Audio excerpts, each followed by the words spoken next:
Micaela. Yes. Hi. Hello. Here we are back with a Bleed With Me special feature. Secret Seance episode. And listen, I just have to say, it's me, the grocery boy. Did you clock that line? So hard I wrote it down. Okay, I wrote it down too. It's me, the grocery boy. LOL. I'm like, who are they? Could even give you a name. I know. And he knows her enough to go into her house and call out her name and wander upstairs. And yet this girl doesn't know his name. Come on now. But anyway, we are here to talk about House, and not the 1977 Japanese film, the 1986 Steve Miner joint, House. Just House. Well, longtime listeners know the conceit of these episodes is to take a movie that doesn't have a high profile or should have a higher one and expose it to the hot house radiation of a Micaela and Sean discussion to see if it deserves to be resurrected or buried for all time. So as has become our tradition, we like to start off with a verdict. Micaela, House, resurrect or bury? I would definitely resurrect because it's so ridiculous. It's so silly that I'm like, yeah, everyone should see this movie. It's really fun.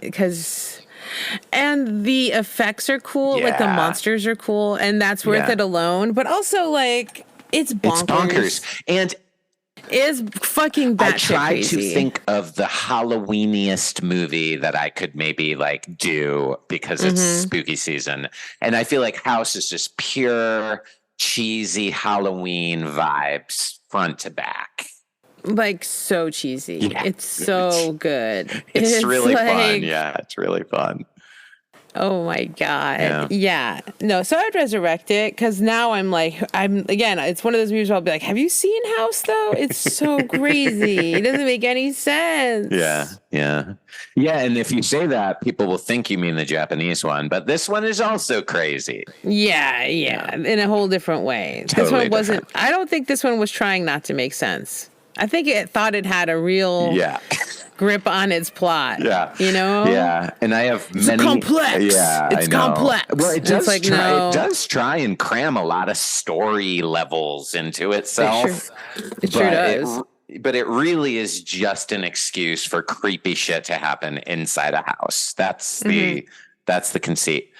But I will say up top, it is created by 80s horror royalty. You know? Oh, yeah. Because we've got Fred Decker came up with the story for this, and he's Night of the Creeps, one of my favorite 80s horror movies he directed. We've got Steve Miner and Sean S. Cunningham from the Friday the 13th movies.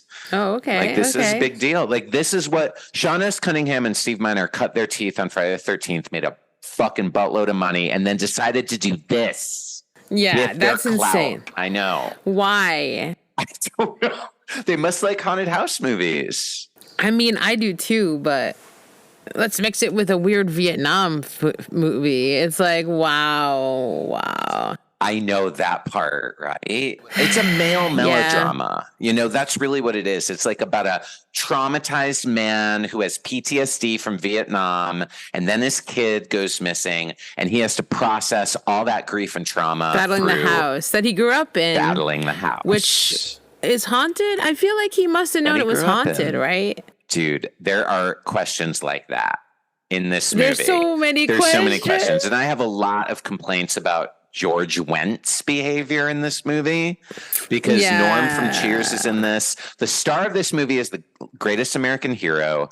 Norm from Cheers is in it, and Bull from Night Court. So these are three big-time 80s TV actors. Iconic TV actors. And they're it's all weird. in this movie. So weird. It's so random. And then a random lady who maybe was on TV. I don't know. Yeah, I don't know who that is. Yeah. It's like insert skinny blonde lady here. You know, it's like, okay. I know. But I was heartened because, misogyny alert, it's the 80s. She was actually a really cool lady, Like the first phone call they have, she's like, I've lost my shitty fucking Emmy. Who cares? How are you? She's like a cool, nice person, not like a bitchy. Well, because, they want to get back together or whatever, so. Well, yeah. Maybe. But yeah, I like the opening scene where it's like, did I walk into a porn? It's like, it's me, the grocery boy. It's like, I thought this was a porno at first. I was like, are they going to have weird sex? And it was like, no, you see some sad old lady hanging by her neck. And this motherfucker, he doesn't even call anyone. He doesn't call 911. He just runs out of the house. And I'm runs. Like, I know. He just leaves her there. It's like a couple things about that. One, speaking of the porn scenario, did you notice that delivery boy's ass? Yeah. Unbelievable. He had the biggest, fattest, hottest ass ever. Chunky ass. Chunky, shit, like pulled. It must have been so hard to get into those jeans, because they were tight. He probably thought he was going to get laid with his buns like that, I know, right? I would lay him. I would lay him down. He was hoping it was the blonde wife or whatever. I know, right? And then he found it would have been a real Harold and Maude situation if he went there to seduce the aunt. But she's a cool painter, so maybe he was like, hot. That old painter lady's so cool. That's true. That's true. And smells like she's weed. Fun. In the flashback, she's like fun, So touchy. Yeah. No, wait, no, that's when they... that's a flashback where we see her alive. She's right. She's got sass. Touchy. She's got sass. She's psycho. Yeah. So then you get to meet the greatest American hero because he's the famous horror writer. Horror writer, and he's the nephew of the suicide lady. And that is weird. That like. They go from that, like the edits are weird because they go from like the fucking funeral to him like getting hit on by a bunch of people at his book signing and then trying to get some like rebound punk pussy, like some punk rocker with a mohawk. He's like, I like your hair. And I was like, wow, bro, wow. Yeah. And he's such a preppy prep star. His clothes in this movie were amazingly bad. Do you remember? I wrote that down too. I was like... Deep V neckline is intense. Every writer needs one. I'm going to get you one for Christmas, Sean. I'm going to get you one in taupe. I know. Oh, my God.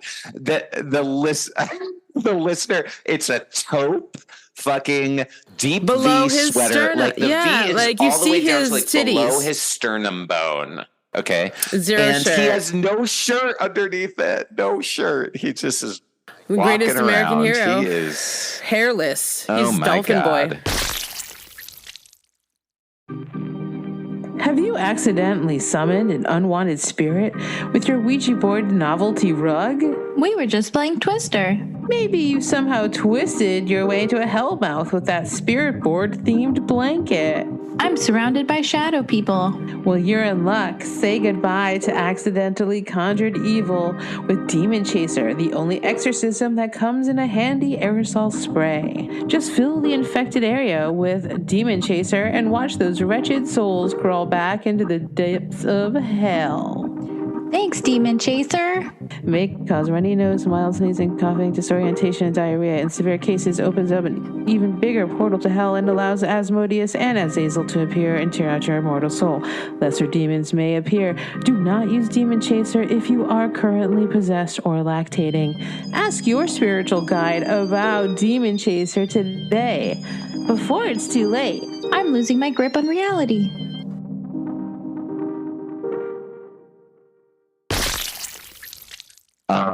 His horror novel is named Blood Dance. Micaela, what do you think the plot of Blood Dance is?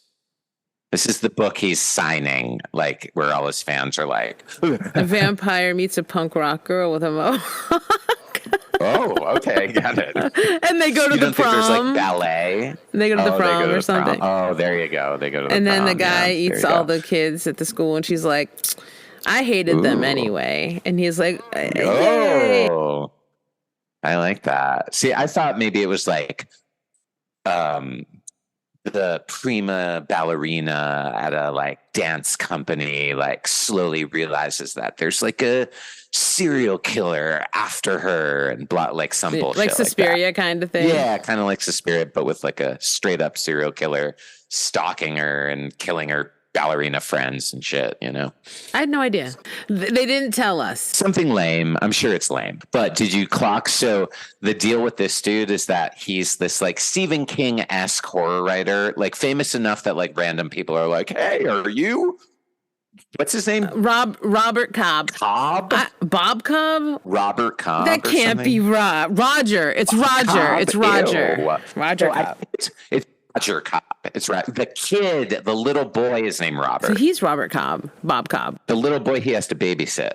Oh, they're not married. Okay. His name Robert. Yeah, wait, but what's his son's name? No idea. I thought his son's name was Robert. No, it's the little boy. I wrote it down. I was like, Robert is my favorite part of this movie. That the Robert sequence of this movie, where that unbelievable, like that whole is just too good. It's delicious. It's so of its time. Like this doesn't make any fucking sense. Like nobody acts like a normal. I actually wrote down like nothing.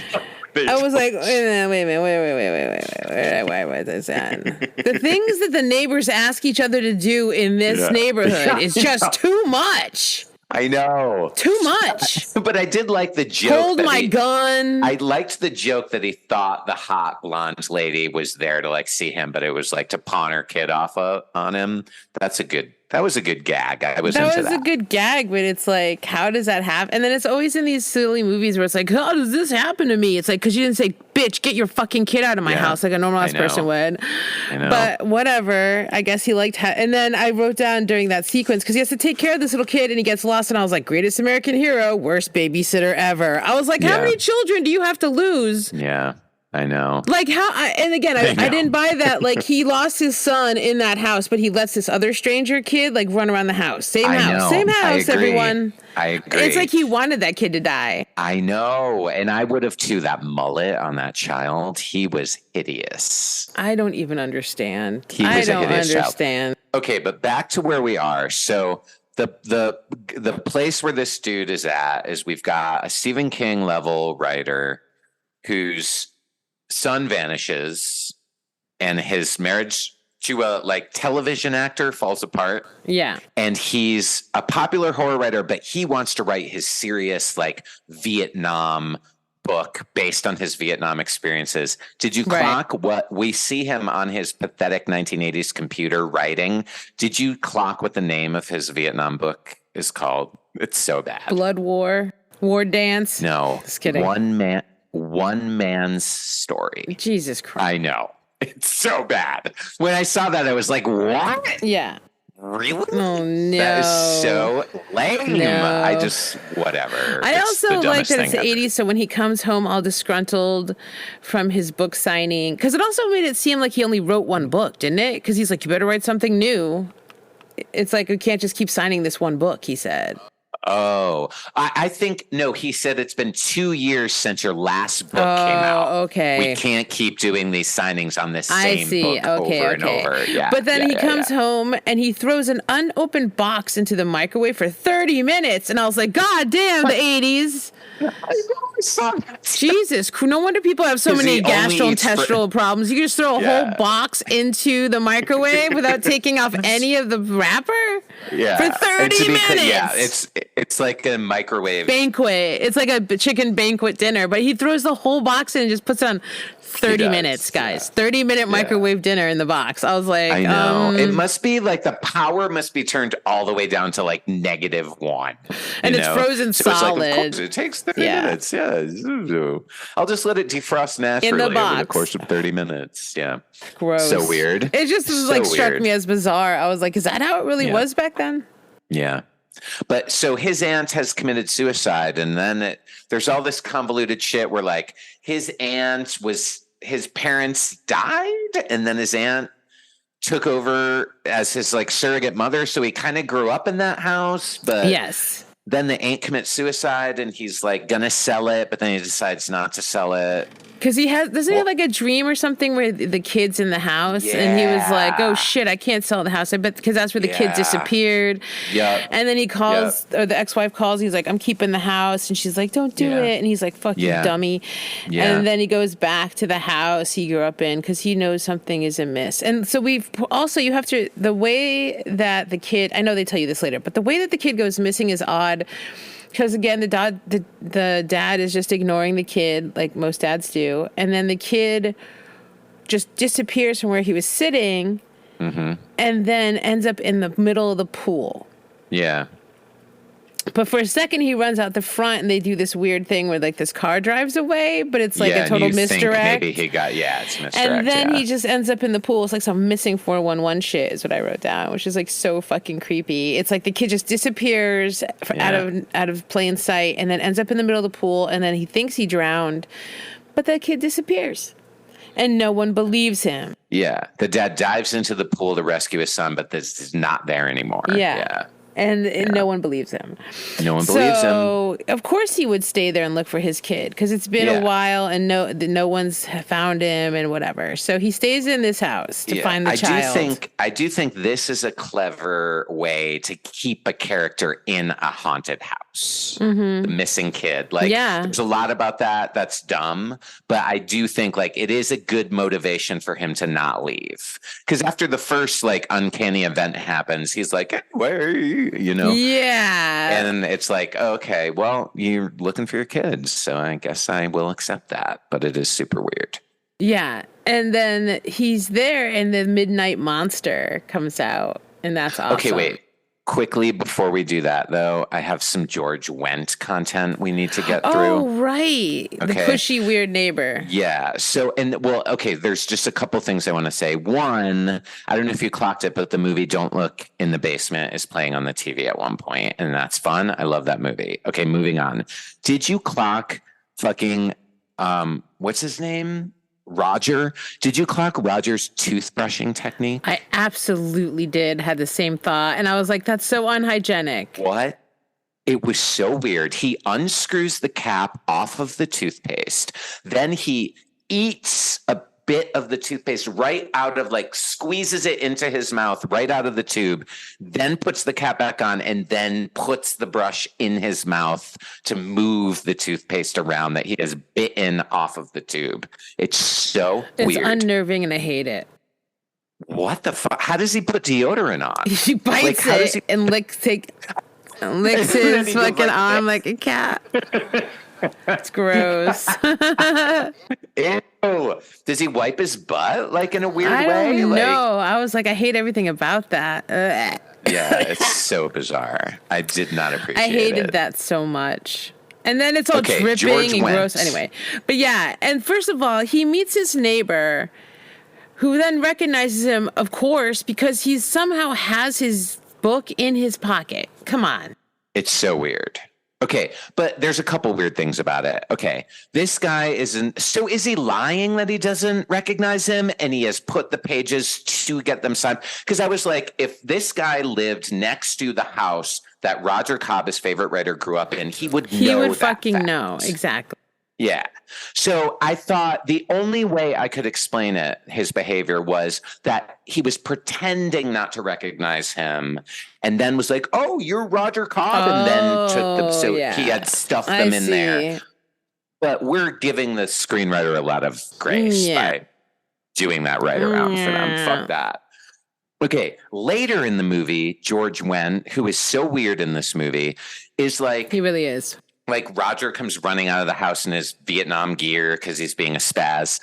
And then George Wendt is standing there walking his dog, but he's not on the sidewalk. He's on Roger's lawn inside the fence of Roger's lawn. What's up with that? He like walks his dog and his dog poops and pees like on the guy's lawn. I wondered if, because he said he hated the lady and she was crazy and stuff, that he used to just let the dog piss all over his neighbor's yard because he didn't like her. But now his favorite horror writer's living there. I don't know. Yeah, I don't know. He's being nosy. It's so weird.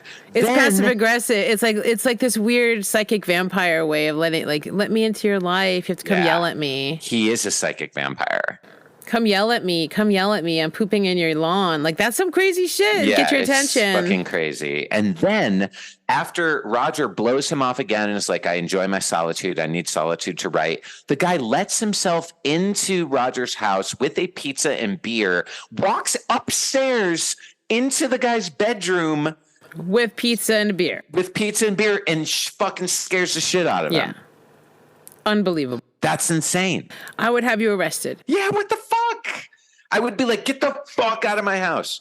I'm calling the cops. And then he steals the guy's fucking personal address book. I know. I was like, everything about him is the worst. I was like, does he work for the CIA or something? I'm like, what the fuck? So fucked up. I hate this And then guy. he's still friends with him. He's still like, okay, we'll be friends, fucking pal. And it's like, why? Why would you be? And he's like, come fight. But then he's like, okay, asshole, come fight this monster with me. And so I think he kind of gave him what it's like, you want to be my friend? Here's what I'm dealing with. And then showed him the monster. And so talk about the Midnight Monster. I cut you off there. So yeah. Oh no, it was just awesome. Like, I like that he just opens this door and there's this like disgusting, gnarled, like giant fucking monster, giant monster that attacks him. Yeah.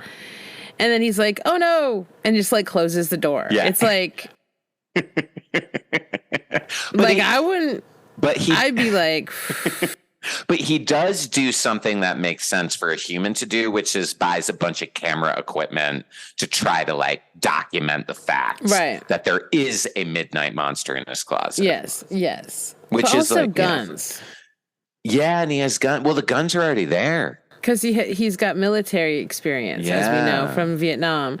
So it's like, I would mostly get the guns and maybe not me to deal with this. Right. Personally. But that's just, I'd be like, bomb squad, you know? I'd be like, there's something in there. Right. But whatever, sure. He gets some camera. He gets 1,000 shitty cameras. He gets a lot. I like the instant camera. I'm like, what? You can't even make that go off on its own. Like, this is stupid. I know, it's so weird. And then, does he get a pic? No, he does. Does he get a picture or not? No, it doesn't work. Because he opens it up not at midnight. Right. And there's nothing in there. Mm-hmm, that's right.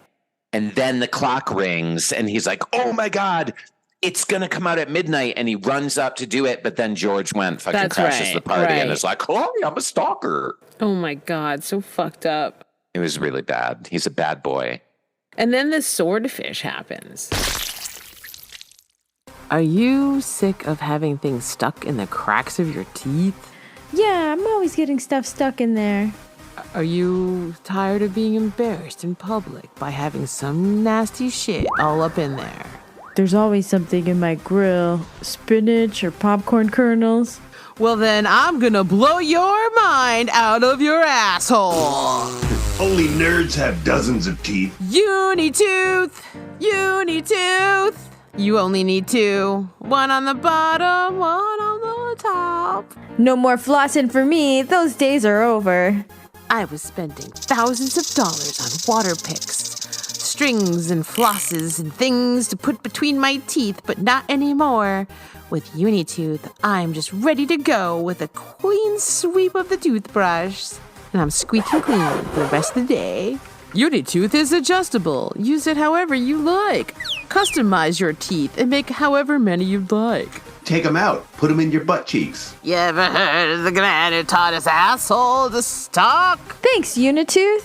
Now I'm living a William Burroughs nightmare. I couldn't whistle forever, but thanks to Unitooth's new 2-tooth system, I can toot all day.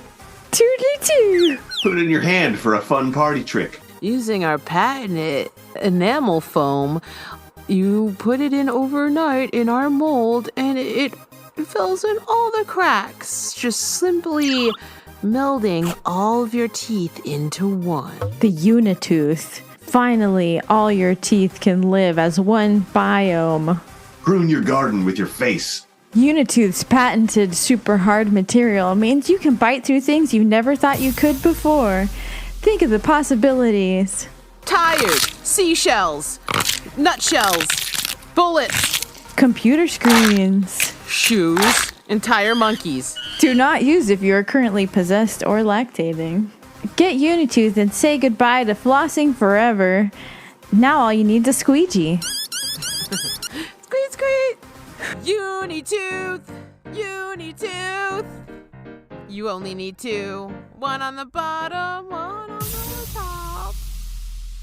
Yeah. So once you get into this part of the movie, like the movie takes about 20 minutes setting up the premise, and then it's just nonstop weird thing after weird thing. Goofball totally bullshit. wacky. It's so amazing. So, I love the swordfish thing because I'm kind of strangely scared, but also like and want taxidermied animals. I'm like, those are neat, but I'm like, they're really creepy because they're dead things. And honestly, there is a tiny part of me that thinks they're going to come to life.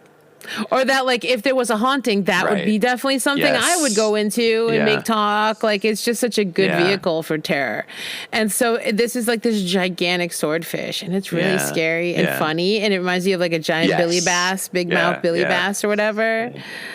But it's so fucking funny. I was like, oh my God, how terrifying. This is where we really get into some Sam Raimi Evil Dead vibes, you know? And this movie comes out before Evil Dead 2, which is crazy because I was watching it being like, wow, he really riffed off Evil Dead 2. And then I was, wait, no, that was the year after that came out. So I know. That's amazing. So maybe a vice versa. Just like they were fucking hive minding, you know? Zeitgeist. Yeah, and the zeitgeist. But yeah, he shoots the fucking giant swordfish in the head and then throws like a silk robe over it, which is kind of funny. And I guess that works. It works. Yeah. It's the like fish is it dead. worked. Yeah. Again, I would be out in the yard burning that thing to the... Honestly, I got to tell you... Well, no, I guess your kid's still in there, but I was like, I would just burn this house to the ground. But okay, I mean, if that's not what House 2 is about, is them trying to burn the house to the ground, it puts itself out and sucks them in, then I don't even want to see it. Don't get me started on House 2. It's so bad. You got to burn down a demon house, as we saw in the documentary Demon House. Well, you know...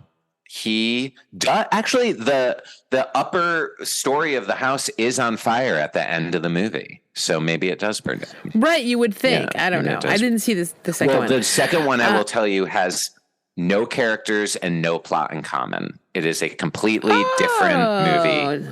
Type of house. And it sucks. It's really bad. Okay, and then I'm hoping it burned to the ground. So we'll get to the end soon. So then you see a gross Sandy. Sandy's his wife, ex-wife, remember? Oh, yeah, Sandy shows up. I love this part. This is one of my favorite parts. Much of a mind fuck. I was confused, and at first I was like, this is bad writing, but then I was also like, no, they probably want me to think she might be dead, right? Like they wanted you to think that, and I was like, okay. Absolutely. I was like, oopsie poopsie, this is just some of the only good writing in the movie. JK, LOL. But I was like, I thought that he really did kill her, even after he saw her turn into the monster version with the gross dripping red lipstick, because I was like, good for you, gross Sandy. You always at least got to get your lipstick on before haunting somebody. I was like, wow. And she's in a fancy dress. She is. With pearls. And I think high heels. Anyway, she's amazing. She has high heels, my God. It's so good. But I still think that he kills her that whole time until later on when you're like, until the very end of the movie. Yeah. I was like, oh, this is good. Like we are doubting that he didn't, like, we think, oh, so he really did kill his wife and cut her head off. And at some point it's going to cut and we're going to see that it is her head, but that never happens. Once he thinks he's killed her the first time, she's just the gross scary lady after that. Yeah. And the body goes missing of her, the one he thought he killed. And he's like, oh, okay. And the whole scene with the fucking cops is hilarious. Like they're all like hella close to him and spooking him and drinking coffee in his house. And then they just let him go. And it's like, which is weird because they're like, sure, you're not trying to kill yourself. All right, then have a great day. It's like, what the fuck is this? Like, great job, guys. Yeah.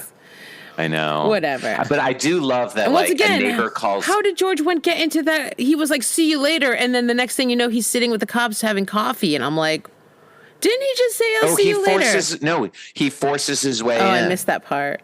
Yeah, there's a moment at which he forces his way in. Psycho. When one of the cops goes to the bathroom, the other one says, "Do you have any coffee?" And he starts to say no, and George appears like a fucking killer and is like, "Actually, we'd love coffee," and forces him to make coffee.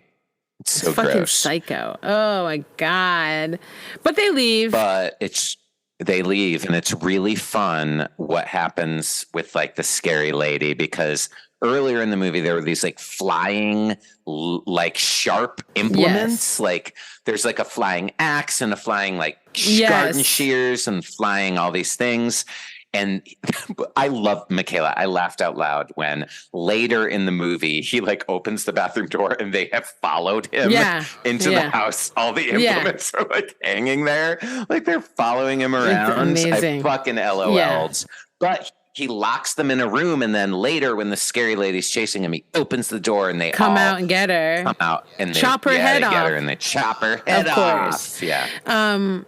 To the great music of "You're No Good." You're no good. You're no good. Yeah. It was utterly bizarre. Like it was really so good, like weird, like psycho Friday the 13th vibe music, right? Whatever.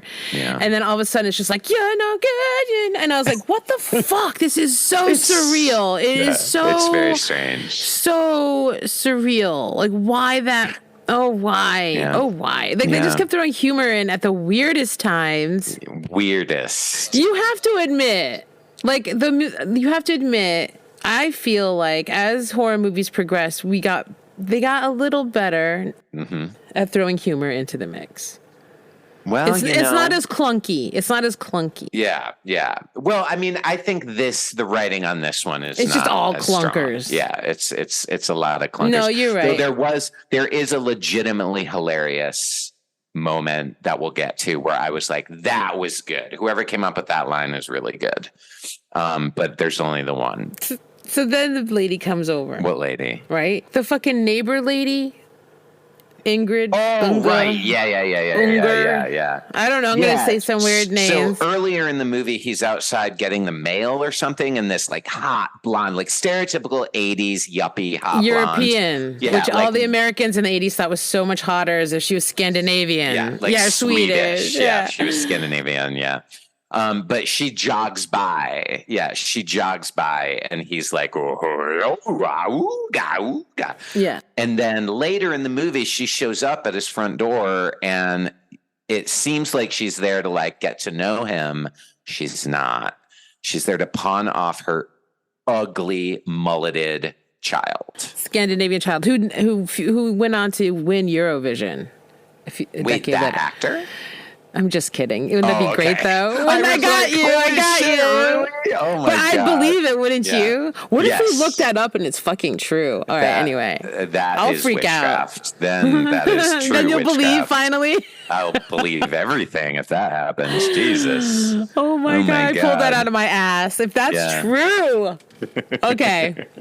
Listeners, you let me know. I don't have time to research that. But anyway, he has to babysit him apparently because he can't say no. I don't want to babysit. Or like, how about this? Full disclosure, I've already lost one small child in my life when I was entrusted with it. Yeah. Maybe you don't want me to be, or like, you obviously don't know who I am. I've already lost my son once, but he doesn't say any of that. Like, how mad would you be if you found out later? No. Like, what do you mean you found your son? You know what I mean? It's like, oh my God. Yeah, it's true. And it's very like played for comedy because as she's like, you'll watch him, won't you? It'd be doing me a huge favor. She's like, now here's his binky and here's his butter. And she's literally brought over like this huge pile of shit. Toys and And the whole time. And he's like, it's and classic it's like 80s sitcom behavior, you know? That's the thing. So I think we just hit ridiculous. on it. This movie's sense of humor is drawn from like mediocre 80s sitcoms. Yes. You know, like that's how people behave in this movie. Is if they're from like. And now I just feel like comedies are a little more natural. Yeah. Like we know that that's not realistic. Yeah. This is Perfect Strangers level like comedy. in this movie. Yeah, but then the kid is there, and boy, are there hijinks, nonstop hijinks when he is watching this child. Because first of all, he can't even watch. What do you mean watching? Well, he's writing while the kid... He, like, puts the kid in a room. Yeah. Well, he's in the same room. And ignores him. But he's in the same room, but he's writing, and the kid is, like, playing. So was his son, who disappeared. Yeah, it's like, it's so dumb. You're right. So, You're he's all, right. because whenever he's writing, they, like, take you back to the jungle, and then it's, like, a room full of plants with, like, Bull from Night Court yelling at him and being like, come on, buddy, you're my buddy. And it's like, who needs to, first of all, he's all mad or whatever, but, like, let's say, okay, they're in Vietnam, they're like, who wants to go do this horrible thing? And everyone's like, not me. And then this dude Bull is like, I'll do it. And then he's like, bro. And he's like, and I'll bring you. And he's like, bro. And it's like, dude, you already volunteered this guy for a suicide mission. And then you're mad when you die and he won't kill you. And I was like, petty. Yeah, because it turns out the Vietnam flashbacks are the key to the movie because it turns out this Bull character is like the one responsible for kidnapping his son. It's makes no sense, not even internally. Why can't he kill himself? I have no idea. I don't know. I wouldn't make my friend kill me if I could just kill myself. I mean, he has guns, you know. He has a grenade. And he has a grenade, exactly. He could probably kill could himself. just hold it and kill a bunch of the dudes who are going to imprison. Anyway, whatever. Yeah. Bull gets mad. Because his friend doesn't kill him. And then, so what is interesting is when you first see the guy when Roger first takes over the house, he has a vision of his aunt, and she's like, oh, Roger, get out of here. The house will get to you. It got to me. Get out. It knows you too well. Yeah. And so then then it's like, as soon as they bring in the Vietnam stuff, you start to realize, not the main character, of course, but we start to realize that, like, oh, the house just knows his fears and knows his weaknesses, and so that's what it's whatever. Mm-hmm. So that's what it's torturing him with, but it's not real. And then it goes into his psyche. So it's really about this man's psyche. Like, it's almost like if a TV sitcom was trying to be Jacob's Ladder. It's like, what the fuck is this? This is so bizarre, right? It is exactly what it's like. You're absolutely right. But with then like a really campy, like, monster movie stuff, shenanigans. Right, exactly. It's so weird. It's so a very weird. strange brew. Do you know how many times I watched this movie when I was like 11, 12, 13 years old? Like, probably 50, 60 times. That's amazing. I loved it. Yeah. I love it. And you'd never seen this before? I remembered it, but I was like, I don't remember loving it. I remember seeing it, because probably with you at least once out of 60 times I sat with you through it. But I remember, I don't remember loving it. I remember just being probably like, very American hero. So the kid gets lost, of course. And then, like, I forget, like, he just disappears or whatever. I forget what the fuck even find that kid. Well, no. There are two like ghoul goblins who are like, like we're talking about Robert, right? The kid he's babysitting, who like pull him up a chimney. Remember? Oh my God, that's right. Who are those children? They're like evil gremlins. They're like gremlins. I loved them because they're literally like, and they're just living in the chimney. Yeah, they're living in they're chimney goblins, you know? That's fucking scary. It's so scary, actually. It's freaky. Yeah. They are one of the freakier elements of the movie for me, of like those, I was a little scared of my chimney growing up, like something could just suck me up the fireplace. Right? And for they sure, do. For to this little boy who is somehow not crying. He's just like, he's giggling. Yeah. You know? But also the severed hand of the demon woman is on his back at one point as well. So the kid gets involved in a lot of spooky bullshit hijinks.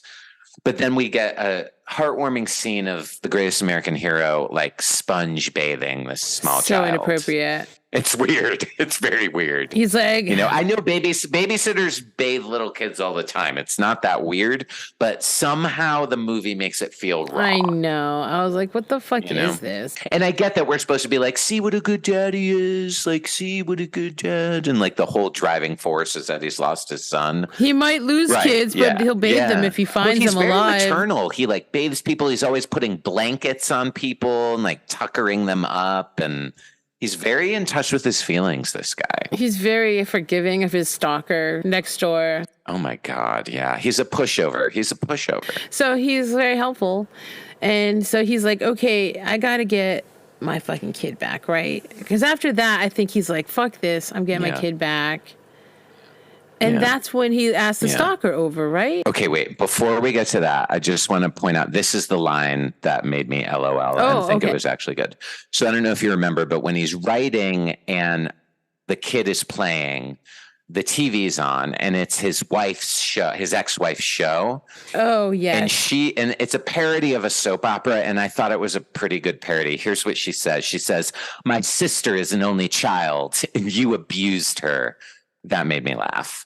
And I can never. Holy shit, I didn't catch that. Yeah. I didn't catch that. It's amazing. She says, my sister's an only child and you abused her. I can never forgive you for that. And then the guy sharing the scene with her goes, I can't hide the fact that I've been a male prostitute my entire life. Your sister paid me $1,000 to spend the night with her. And that's the only clip of the show that we see. And it's so funny, right? It's so good. I love it. It's so good. I want to watch that show. Yeah, it's really good. It's so funny. I was like, if that's good making fun of soap operas. Yeah, it's really good. Yeah. Hell yeah. Okay. So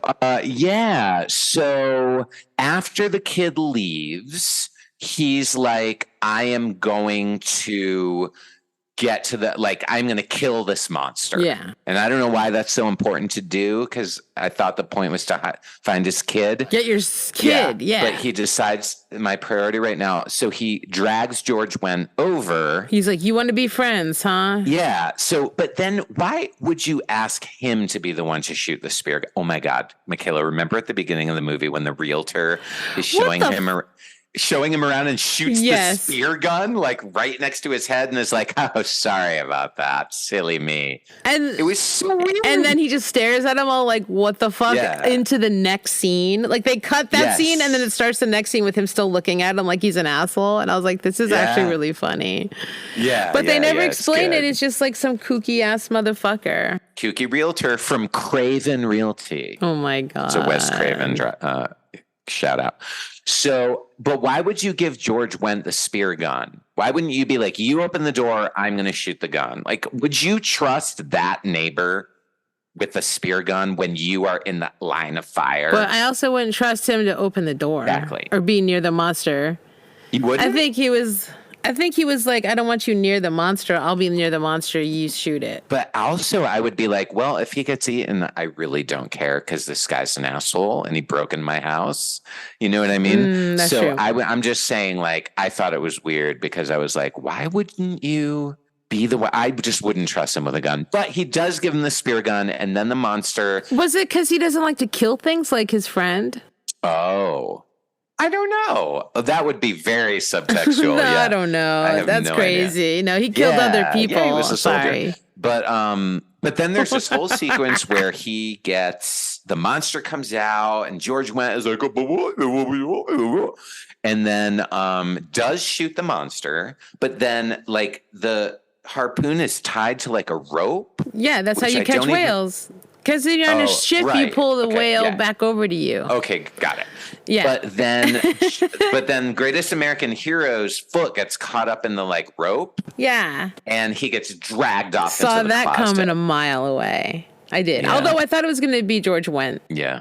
Yeah. And then he would die. Yeah, but it wasn't. It wasn't. Then that's when we wind up in Vietnam and we realize that the house is connected to the Vietnam flashbacks.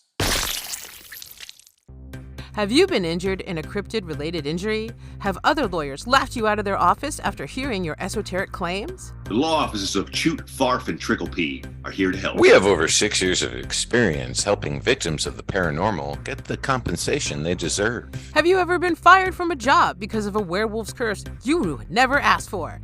We will find that filthy lycanthrope and make them pay. Is your quality of life plummeting since meeting Bigfoot?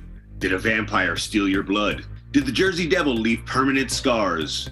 Did the Wendigo destroy your mobile home? You may be eligible for compensation. My partner and I were camping in the Everglades when the Grinch appeared, ripped our tent and shit in our thermos. What can we do? We're here to help. The Mothman flew into my windmill and broke 2 of my blades off. Then he took off without leaving a note or nothing. Try telling that to my insurance agency. We will. Have giant mutant crabs ever given you crabs? Has a Gorgon turned your boyfriend to stone and you want revenge? I liked him when he was rock hard, but this is ridiculous. Hi, I'm Melba Tricklepee, and I understand your dilemma. I will take your case very seriously. I was continuously harassed by the Loch Ness Monster at my summer home in Scotland. Nobody would believe me or take my restraining order seriously.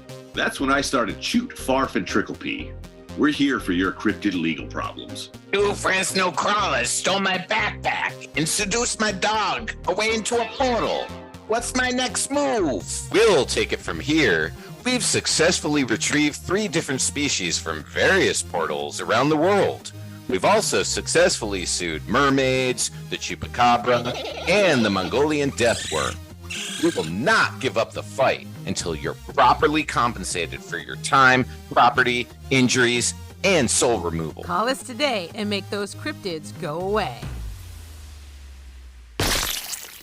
This is what's interesting about the house is that it has no actual space. And that's something I like a lot.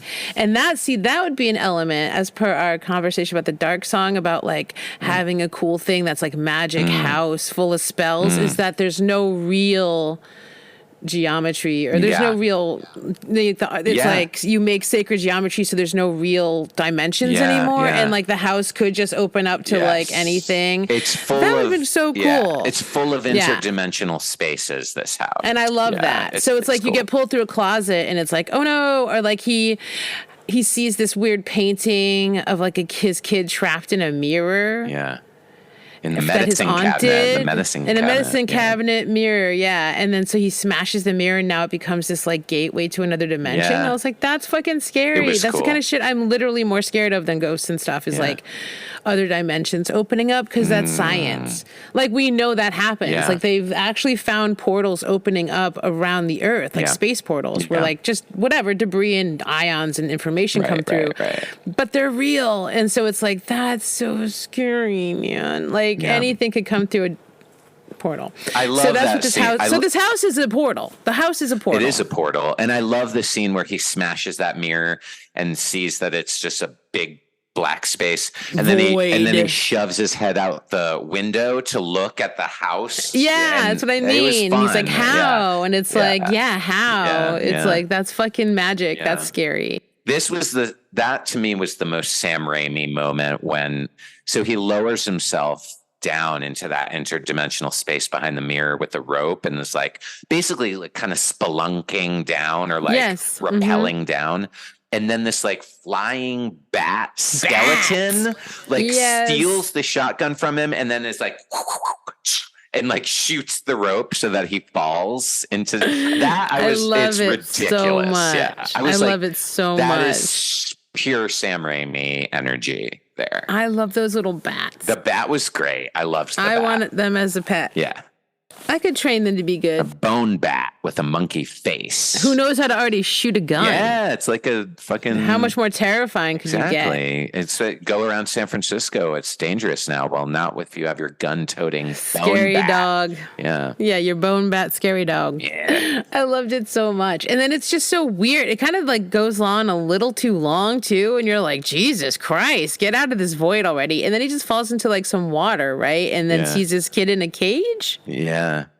Yeah, he falls into like water and is back in Vietnam. Yeah, he's like in a. But then his kid's like in Vietnam with him, and he's in a cage, bamboo he's cage. in like a bamboo cage. Yep. Mm-hmm.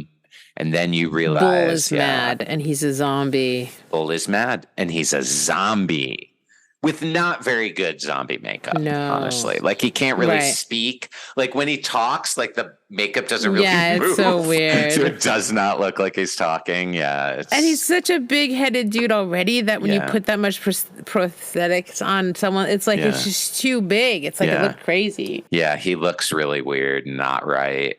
You know, but. A for effort. And so, like, honestly, they just should have had him, like, look kind of dead as himself. It would have been creepier, like, gaunt and just kind of shitty. Like, just don't put any makeup on him or whatever. Yeah. Well, just like the gunfire. Or what would be even cooler if he was really gory from having been tortured by... Because the Viet Cong do come and drag him away. Right. And so you're like, oh, he's going to be tortured. And so it would have been says cool. He was tortured. Yes. He says it. Yeah, that's right. So it would have been cool if he wasn't a zombie, but instead he had his fingernails pulled out. Eyelids cut off. Exactly. And, it would have been cooler. Cool. It would have been made more cooler. Way cooler. But instead, we see him as a weird zombie with a gun, and then he's like, and then he kills that dude like 10 times.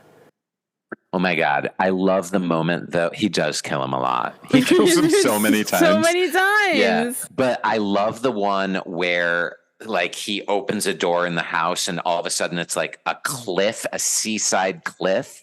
Yeah. And like there's like a hundreds and hundreds of foot drop down to the ocean. Yeah. And then he like falls and he's hanging onto the floor. And when you see below him, they did a really good job with like a matte painting composition shot where it really does look like the house is now perched on the edge of like the seaside cliff. And you can see its foundation. It was like really cool. It was the way scary. they did it. Yeah. It was scary. And then he kills him.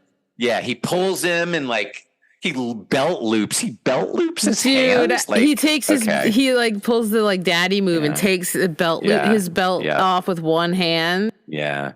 And then he's like showing off his abs and shit. And then they do a close up. And then he like loops it around the zombie his hand and throws him off the cliff instead.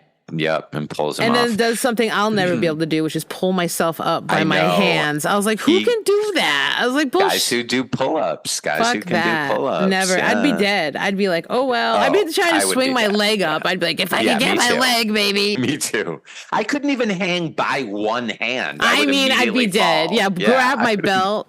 I'm too fat to wear a belt. Much, you know? Grab my spandex waistband and what? Yeah, right. Impress him. With I gotta tell you, I was hoping his pants were gonna come off when he took his belt off. Too. I was like, fucking take those pants off. I want to see your greatest American dick. I know, but it didn't happen. It didn't happen. No, fuck. It didn't. Boo. So eventually he shoves the grenade off the guy. Then he runs away, right? And ends up coming out of the pool, right? Yes. With his child. With his child, yeah. And they're like hugging and kissing and in the pool. And I'm like, get your ass out of that pool right now, people. Like, don't be celebrating in the pool where your kid drowned magically and disappeared for a year or whatever. It's like, get your asses out of the pool now. And then later when zombie fucking Bull shows up, he says to his son, again, you go hide. It's like, what and I'm the like, fuck? I'm sorry, if I lost my kid for months and months and months, I would not let this fucking kid out of my sight. I would strap him to my back like Yoda in The Mandalorian or whatever the fuck it is. Or no, absolutely. I don't know. In Empire Strikes Back. Yeah. Mm-hmm. Right. Yep. That shit. I would be that. Like, you're a backpack now, kid. I don't care. And that would be it.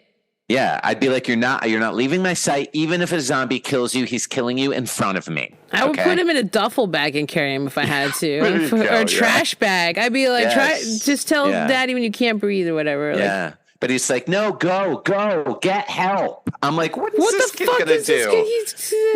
Who's gonna help you? Help. He's too young to go get help. My daddy's fighting a zombie. Yeah. Okay, kid, what the fuck's happening? Yeah. It's so dumb. God. It's really so stupid. Silly. So yeah, he lets, again, greatest American hero, fucking worst babysitter ever. Yeah, he's really bad with children, it turns out. It turns out. bad. Then there's another like zombie moment, and then finally there's a zombie moment where he shoves a grenade in the guy's Inside ribcage. of him. Oh, because he's like, I hate this. Okay, this was the moment where I really groaned. So evil zombie soldier stabs him, but the knife goes through him rather than cut him. He's like, that's because you have no power over me. I'm not scared of you anymore. You can't hurt me. You can't hurt my... Like, all that. Like, I was fucking groaning. It was so stupid. I hated it. It's the only thing I genuinely hate in the movie. I wish he could have been like, figured it out, bitch. You know? Yes. Like, it would have been... Yes. And then just, put a grenade in him and like, don't know why this works against you and not me, but who gives a shit? Let's get out of here. Exactly. Ghost physics. It's like, wait, you just said this wasn't real, but now you're blowing him up with a fake grenade. Yeah. Okay. But your house is actually on fire from the fake grenade that isn't real.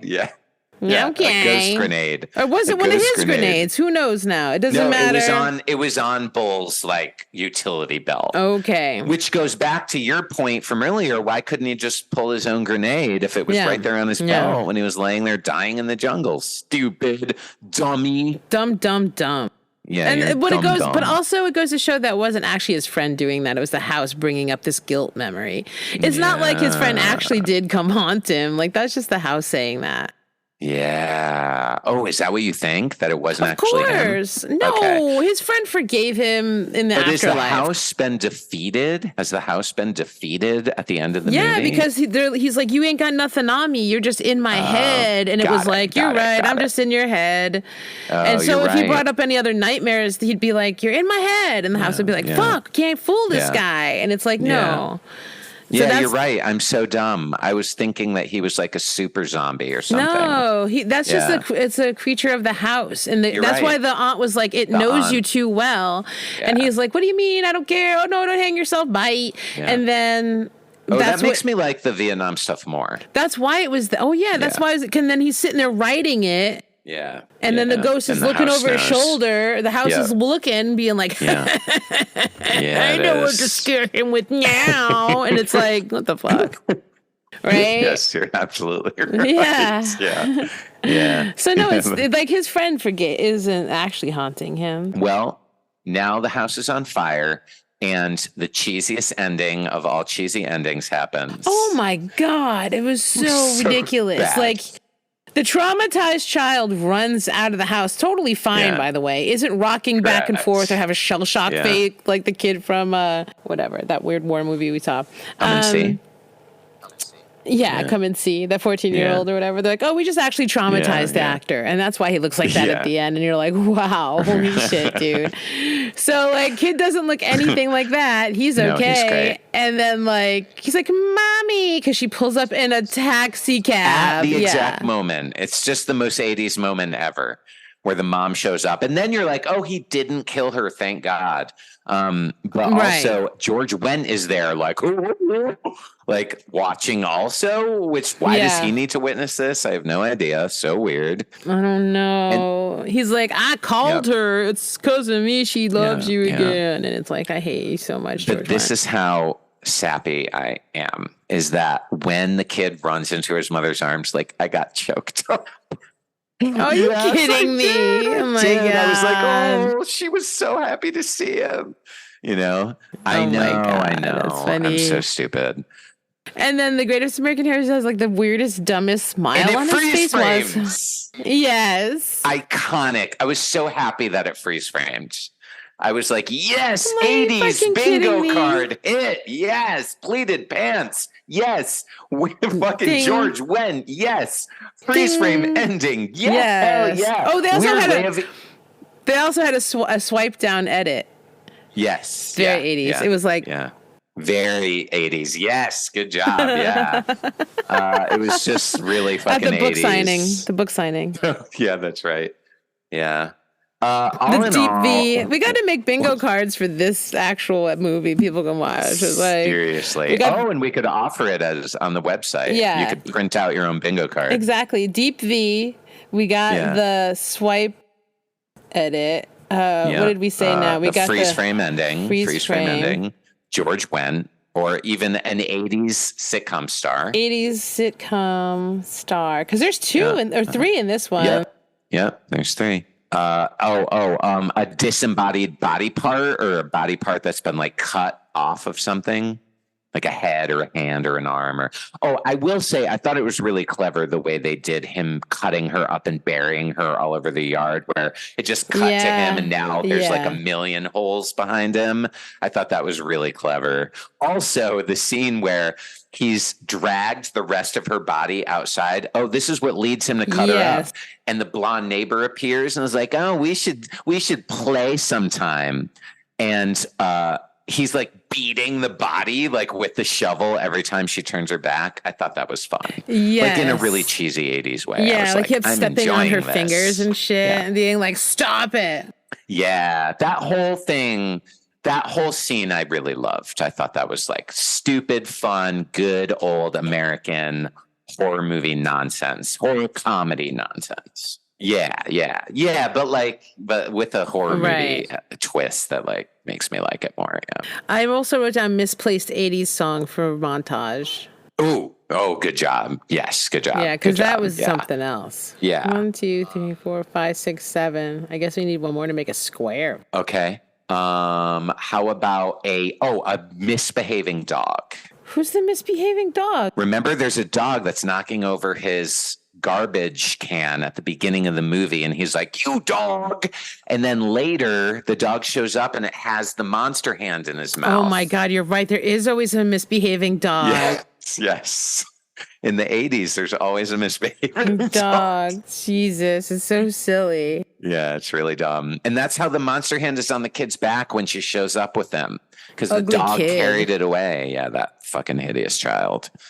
Is that a part of the 80s? Ugly kid? Yes, 80s? Absolutely. Ugly kid with mullet, even more so. But yes, ugly child actor. Ugly, untalented child actor. Ugly mullet child actor. This guy's going to kill himself. He's like 50 now. Yes. And then you could put like, European blonde woman, Scandinavian blonde woman, hot Scandinavian blonde. European aerobic.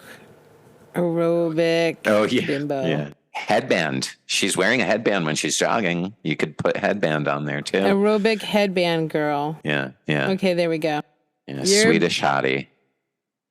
This is a good list. It's gonna be a good bingo card. It's a really good list. Yeah, you always see the European headband aerobic girl. Absolutely. They're always jogging or like playing tennis. Yes, so true. What the fuck? Doing aerobics. Like fucking Valerie in Daughters of Darkness. She was a European, except she was American, I guess, but still. Yeah. It's the same idea. Yeah. Oh my gosh, they're everywhere. Okay, that's pretty great. Okay, guys, we'll make you a little bingo card you can download while you watch this. Fuck yeah. Awesome. I love that idea. If you wonder about dark matter, missing links, and wild lives of scientists, space updates, and cutting-edge technological breakthroughs, then this is a podcast you've been looking for. Join hosts Micaela Superstar and Electric And Gerbil. Shut up, Gerbil! For a drink and a savvy science conversation that gives you fuel for your nerdiest discourse and jokes you can't wait to rip off. Check out our website at thebluntletters.com, our new home on the interwebs for all things blunt letters. Follow us and subscribe wherever you listen to podcasts, including Apple Podcasts. Fancy. The Blunt Letters Podcast, subversively nerdy. Well, when I was thinking about the Halloweeniest movies from the 80s that I've loved that are horror comedies, because that was kind of my go-to vibe in the 80s, that I feel like is probably underseen. The other one was Waxwork. Oh, I remember that one vaguely of my favorite. Too. I love it. It will be a secret seance movie in the near future. That's exciting because I love it. Also, I watched a movie today for the first time that I'm like, this is a secret seance movie. I just need to live in a world where I know Micaela has seen this movie. Okay. What is it? It's called Freaked with an ED at the end instead of S, and it stars Alex Winter, Bill from Bill and Ted. I know who Alex Winter. He co-wrote and co-directed it and stars in it. And it's like a Looney Tunes, like the Butthole Surfers are involved. In fact, I feel like I've seen this. Oh, okay. I'd never seen it But before. I don't know. I'm going to have to rewatch it, though. Okay. It sounds very familiar. And I like Alex Winters a lot. It's like an Airplane movie, the comedy. I got to look at it. The comedy stylings of this movie are like Airplane or Naked Gun. Like that is the type of, but it's like with Gibby Haynes from the Butthole Surfers in it. And the movies started out as like, we're going to make a horror movie for the Butthole Surfers, the band, to star in. And then it morphed into this other thing and didn't wind up being that. But Gibby Haynes does make a appearance, and they are the soundtrack. Oh my God. It's like Liquid Television meets the movie Freaks, Todd Browning's movie Freaks from the 30s that has actual.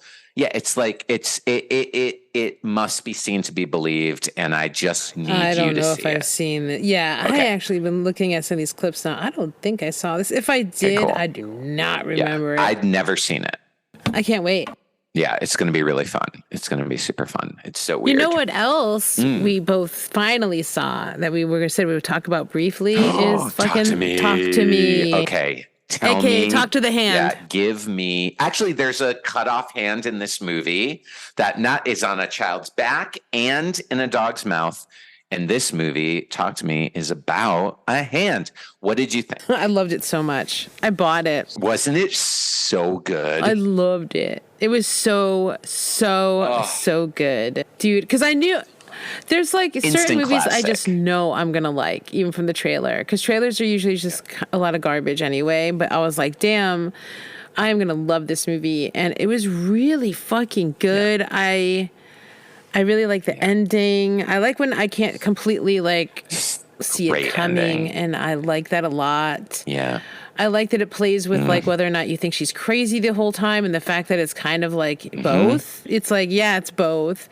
Yeah. And that these like demons are fucking with her because it's what they do, as we talked about for our other episode. It's like demons fuck with you. So like I love that they use that whole thing of like a vulnerable, grieving young girl who lost her mother gets into the occult, and it's like a drug allegory, obviously, because her and all her friends are doing it, and they feel great, and blah, blah, blah, blah. And then it's like things go bad, and then the demons like stay too long, and then they start to talk, and it's like, you know, everybody out there, if the demons come to you as somebody you recognize and tell you did bad things, it's not that person. Newsflash. It's never that person. If they say, come kill that little kid, that's not your mom. Okay? Yeah.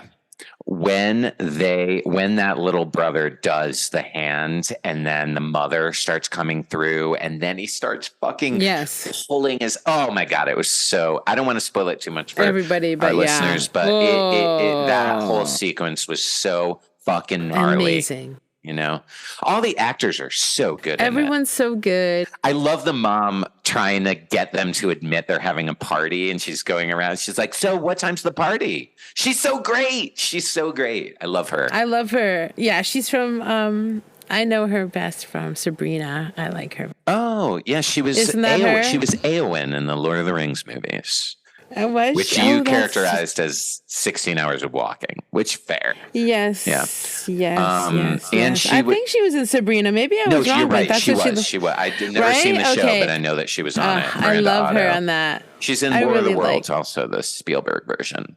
She's awesome. So yeah, she was really good as the mom who wasn't like taking any shit, but like very realistic characters. That's what I was gonna say. Everything. This is what I really like about more modern films in general. And I'm not saying that other films haven't done this in the past, but now it just seems like things are a little more natural. It's like. And it's not so boring. Like I said, like these kids were fucking interesting from the start. I want to know more. I like the weird family dynamic. I like that she almost was nicer to the little brother than the actual sister. Like, so that's what I mean when it's like, show me a movie I would watch without the horror. Yeah.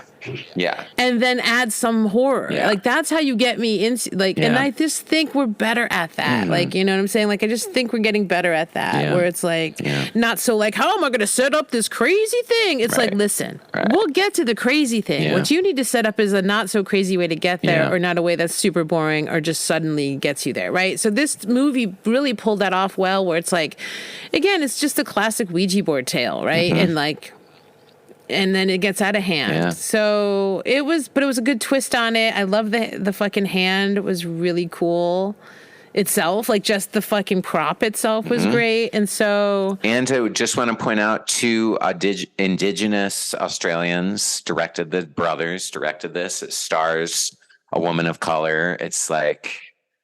and has other people. It isn't all just white people in the cast at all. Yeah. And that was really cool and refreshing. And there's like a trans non-binary actor who's just, the movie doesn't feel a need to justify their existence or explain it or it just allows them to just be a character. And honestly, kind of an unlikable character, but not a villain, but a bully. They're a popular bully. It's kind of interesting. They were like, oh, let's make this kind of popular bully who's cooler than everyone else, like, and is also trans and non-binary. It's very interesting. I really like that part. And they don't touch on it at all. They're just like, there's this character. And it's really fucking good and really scary. The effects are great. And the girl is so convincing. Like, she's such a good actress. As she starts to lose her mind, you're like... Yeah, she was wonderful. All of the kids were. All of them. It was one of those movies like The Babadook or It Follows or The Descent or like when I saw it, I was Hereditary. I was like, that goes in the pantheon. Like, we'll never need to do a Secret Seance episode on Talk to Me. Because it's an instant classic. It is. People, I mean, everyone's seen it now, I guess. I mean, it feels like everyone I know saw it who likes horror. Someone not liking it. I don't get that. I cannot imagine anyone not liking it. It is that good. Yeah. It's that good. Absolutely. I'm glad I bought it. I knew there's certain movies, like I said, I knew I'm going to watch over and over again. So I bought it because I wanted to see it again and again. Cool. So you own like a digital copy? Like, cool. Yeah. Sweet. I can just watch it. I'm a pooter. Amazing. I like having those too, because like if you lose power, you can always watch movies on the ones you downloaded. So I think that's neat. But yeah. Good stuff. Anyway, so I knew I was gonna love it. I'm so excited now. I get to watch it a bunch, and yay! I knew you. I can't wait to see what they do next. I knew I was gonna love it too. Yeah. I knew I was gonna love it too. I just had to like find the time. I couldn't get to the theaters, honestly, you guys. I've just been super busy. Yeah, and I can't see at night. Well, you do not need to worry about going to see It Lives Inside. Oh yeah, you said it was poopy. Inside my butt. It sucks. Yeah. I do want a demon update. So there's been no nothing. Have you been doing it? Have you been doing the Ouija board? Not since I talked to you, but listen. So Friday night is girls' night with me and my two girlfriends, Sarah and Ann, and we are having a seance. Okay. All right. And we are doing the Ouija board together. Okay. And they're both scared. Okay. And I'm like, please do this with me. And they're like, God. And then Sarah was like, what protective things could I wear so no ghosts follow me home? And I was like, I don't know. So do you have any suggestions? What protective shit could I tell my friend Sarah to wear to protect her from ghosts following her home? I mean, she could definitely like bring some of that quartz. What's that quartz called? Like cellulite or something? Cellulite? I'm so bad with the names. I know what it looks like. If she wore an evil eye pendant, would that scare away ghosts? Yeah, sure. That's good. Or like, I've used that like black shit. What's it called? Hematite or there's one that I was like, it was to get rid of bad vibes and shit and protect you. And it was in my pocket the day I finally broke. I fucking couldn't take this shitty job I had anymore. And I told the owner to fuck off and I quit. And then I went to go put it away. It was split in half. Whoa. on its own. And I was a cook. It wasn't like I was a cliff jumper or something. Right. It was split in half. And I was like, damn, look. And my friend was like, whoa. Wow. Like it absorbs so much bad vibes. It's split in half. That's and I was like, cool. holy shit. Okay. Hematite. It does split pretty good, but let's see here. It says amethyst, tourmaline, quartz. Quartz is obsidian. That's what it is. I'm sorry. Obsidian? It was obsidian. Okay. Yeah. I have some precious. That seemed to work. I have some precious stones like that laying around. I'll And selenite. Yeah, that's what it was. Well, it just seems like just cover yourself in some crystals. Okay. You know, imbibe some good vibes around you. Right. Maybe sage yourself. I don't know, dude. I was. You know me. I'm just like, I'm not gonna do it. I was like, I just want to do it. Yeah. Well, we're gonna light candles, and we're going to, and then I will say after we do the Ouija board, I'll sage everybody, and that maybe will make them less scared. Yeah, I think that'll help. It at least makes them feel like they're doing something. Exactly. Right. And that's what it's all about. I'm excited to give you a demon update after that, though. Because it's going to be a legitimate me being like, if anyone has I'm literally going to be, if anyone has died in this house, and this house is from the 40s, please speak to us. That's going to be my goal, is someone who's died in this house. Ooh, that's exciting. Yeah. Oh, there's someone in your mirror, though. Just kidding. Wouldn't that be cool? If there was a ghost just sitting in the mirror. I did get a little clutch. My eyes shot over to that thing to be like, it's so exciting. Imagine if there was someone, imagine that's my open door with the black night doorway night outside. So if someone was just standing there with their face pressed up against the screen, I keep looking. That shit is scary. I know. I like scaring myself like that a lot. Like when we were talking about on the other one about nightmares about like it being in the subway, I used to like to be like, what if there was a werewolf coming after me? You know? Or sometimes people would have dogs in the subway or like the police dogs, and I'd be like, whoa, what if that was a werewolf? It's like I like getting scared. Or like, what if that was a note? What if that was a note? Me too. Me too. It's clouds. Totally. Every cloud is terrifying now. Thanks for listening to The Secret Seance with Sean and Micaela. And join us every week with either Bleed With Me or Secret Seance, anywhere you can find podcasts, but also always at www.thebluntletters.com. Spotify, Instagrams, Apple Music, YouTubes. Do you do TikTok? Does it? So much TikTok. Well, not the podcast, but you can still follow us on TikTok to see fun TikToks. Oh, follow us on TikTok and behind the scenes stuff. And follow us on Letterboxd. Yes. Bleed_with_me. Link in the show notes. Answer our polls. Yeah, answer our polls. Follow us. Subscribe. Worship us. Yes. And be our Patreon, so give us money. Yeah. We'll give you things. Yeah. You can get bonus content. Don't forget to listen to our sister podcast, The Blunt Letters. Yes. We're going to have a crossover with Sean and scientist Sarah, because we actually all grew up together, and it's going to be super fun. That'll be coming later in November after Spoopy Time, and we're going to talk about farts and stuff. The science of bodily functions. Yeah.